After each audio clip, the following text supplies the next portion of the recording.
Hey everybody, this week I'm going to be talking about my painting from The Last of Us. It's just some fan art I made of Ellie, and I had a lot of fun playing that game, and there were some really memorable encounters. And this one instance, I was in a parking garage, and I was just trying to upgrade some weapons, and I got ambushed, and it was terrifying. So I just kind of wanted to play on that idea and make a cool painting out of it.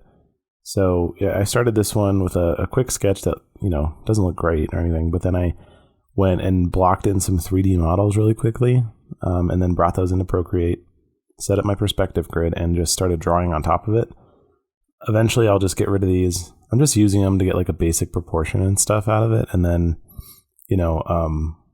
I'll do my own thing from there. It just saves time, and sometimes it helps with you when you have a lot of characters, making sure you get the scale and stuff correct. So the real thing I think I wanted to talk about today during this painting was the idea of being afraid of making art. I know a lot of people have been asking me like how to get past that. Like they feel like they don't finish paintings, or they're, they're kind of, they feel like they're not good enough to make a finished painting, or they're scared of making art. And I think a lot of it just really comes from not finishing stuff, right? There's a strong correlation between people who feel like they don't want to finish something, or they can't, and being afraid. So I think the biggest thing is being afraid of making a good painting or a bad painting just comes from a lack of experience, right? You don't have the knowledge, and you feel like you can't continue because you're like, I don't want to make it worse. I don't want to mess it up. And the biggest thing you can do is just finish your art. I've made so many bad paintings. You have to be okay with making like really bad, really shitty art. And it's okay. It's not the end of the world, right? Like for every 100 bad paintings you make, you'll eventually start making good paintings. And that's okay. It's part of the process. What you need to be able to recognize is your growth from one bad painting to another one. And I still make a bunch of bad paintings. It's not like everything I turn out I like. Halfway through something, I'm like, oh, this is terrible, but I'm still going to finish it. So by forcing yourself through that and finishing your art, you're going to find yourself less fearful of the process entirely. And you're not going to take it it's not going to be so sacred of a thing. It's like, okay, I finished a painting. It sucks. Like, I'm not going to show anybody. I'm going to throw it away, like whatever. But I would say, on the side note, keep it in a folder and just hide it away so you can see how you're progressing. But I mean, with social media and stuff these days, it's not like you have to show people. It's not a necessity. You can do stuff for yourself. You can try something new, and it can look terrible, and you don't have to tell anybody. And it's totally cool to do that.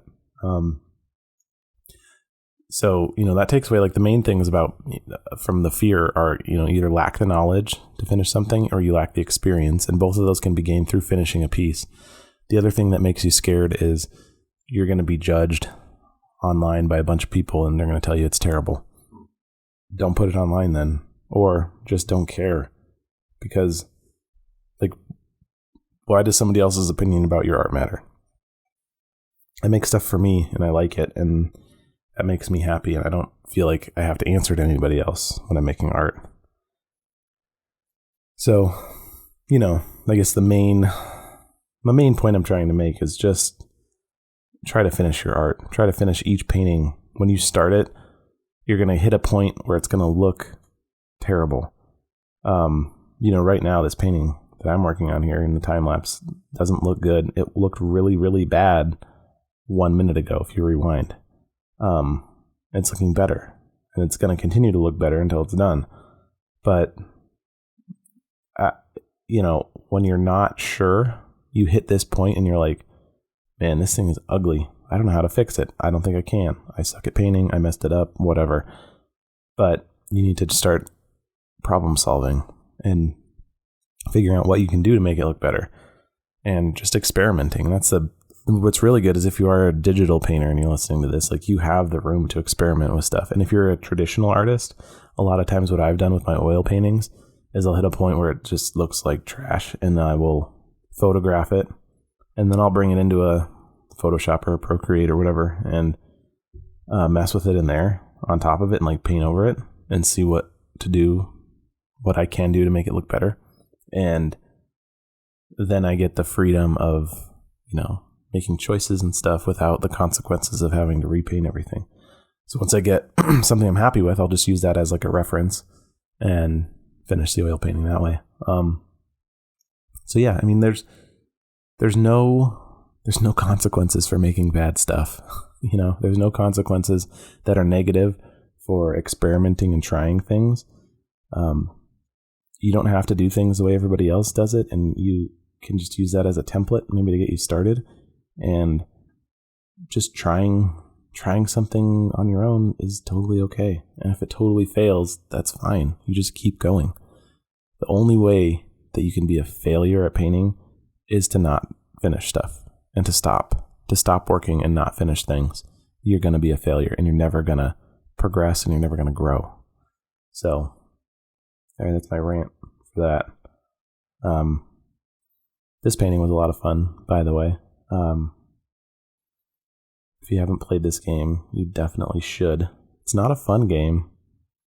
It's a depressing, stressful game. I think I had nightmares about it for the 2 weeks I was playing it. But it's always nice, I think, like when you're starting to get burned out, to just fire up a video game or something and take some time off mentally and play and have fun. Because then you come up with cool stuff, and you gotta make more fun paintings or bad paintings, and that's okay. You can see too, I've like revised this a bunch. Like I had this workbench and stuff behind her, and initially like these people on the ground were going to be human, because that's in the game. That's what I encountered. It was like a workbench, and like I ended up getting in this big fight with these human bad guys. And then as I was working on it, I was like, it's just not that interesting. It's not as fun. So I just went and started to revise it, and I was like, it'd be cool. They have like, the game has all these nasty, crazy spore things growing all over when you're in an infected area. It's like, I'm going to use those because they're like neat shapes and they're weird. And I'm going to make the the guys on the ground monsters instead, and just make a better painting out of it. So,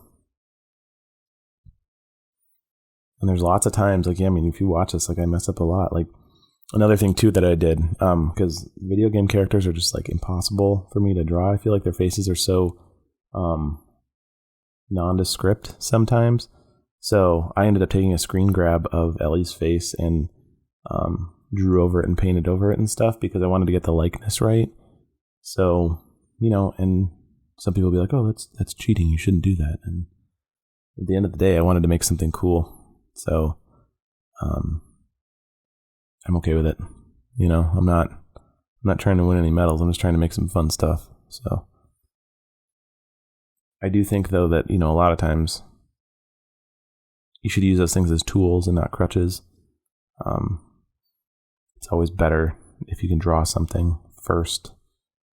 But at the same time, if you want it to look like, get that perfect likeness and stuff, like, it's not the end of the world to trace over a face, I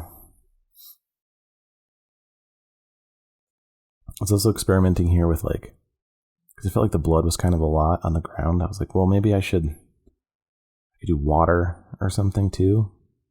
So I messed with that idea because I really liked the reflections that I had, but it was kind of just too much. So I went back and I'll tone down the blood a little bit and call it good. One of my other main focuses too was trying to get this light. I wanted the light to look like it was coming from like a garage door. So the garage door is like partly down, and then the light from the afternoon is kind of coming in from the bottom. And that was pretty tricky because making sure that her silhouette read well was a little tough, because I didn't want her form to just kind of like fade into the background. I wanted her to make sure that she still stood out. So there's a lot of balancing going back and forth, but I think in the end it turned out all right. So I think that's pretty much it. If you like this, I've got a full length on Patreon right now.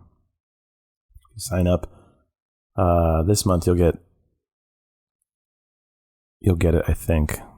Yeah. And then I also have another cool one coming out too in the next few days. So check that out. And thanks for watching, guys. I'll see you in the next one.